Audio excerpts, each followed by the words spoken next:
Hi and welcome. If you're running a WooCommerce store and looking to boost your marketing, today's video is for you.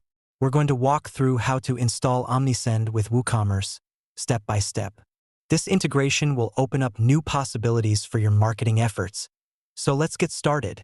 Integrating Omnisend with WooCommerce is straightforward and can greatly enhance your ability to engage with customers through targeted marketing. Let's break down the process. Step 1. Begin by logging into your Omnisend account.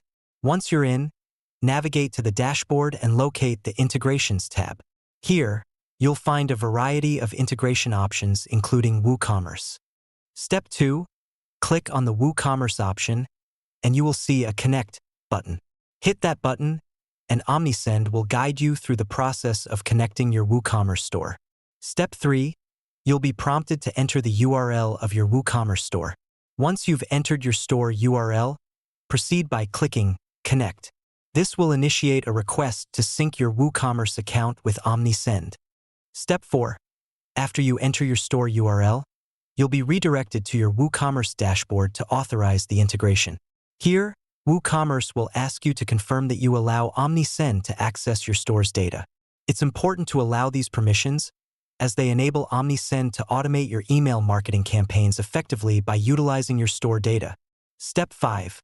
Once you grant the necessary permissions, the integration will automatically complete. Omnisend will start syncing with your WooCommerce store, pulling in data that's essential for segmenting your audience and personalizing your marketing campaigns. And that's it. You've now successfully integrated Omnisend with your WooCommerce store. You're all set to use Omnisend's powerful features to send personalized emails, set up automation workflows, and enhance your marketing strategy. If you're ready to try out Omnisend with WooCommerce, there's a link in the description below for a free trial. Make sure to like this video if you found it helpful and subscribe for more tutorials like this. Any questions or need further assistance? Drop them in the comments and I'll be sure to help out. Thanks for watching.